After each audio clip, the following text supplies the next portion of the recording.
sering dikatakan bahwa membangun dunia pendidikan ini tidaklah mudah. Sekarang seperti dikatakan oleh Bapak Menteri, kita harus merubah paradigma.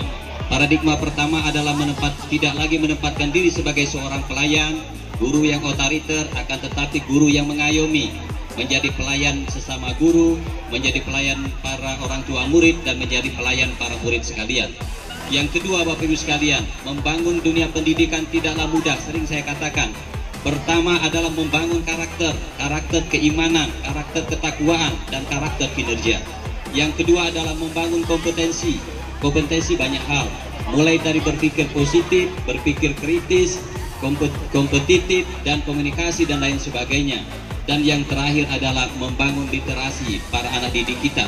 Kita ingat Bapak Ibu sekalian, era sekarang adalah era milenial, bukan lagi era bomboner atau era orang tua kita sedahulunya, apalagi generasi X.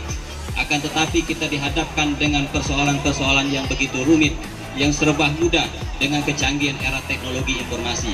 3 hal itu pesan kami, mari kita jalan santai, mari kita memelihara kesehatan kita satu sama lainnya.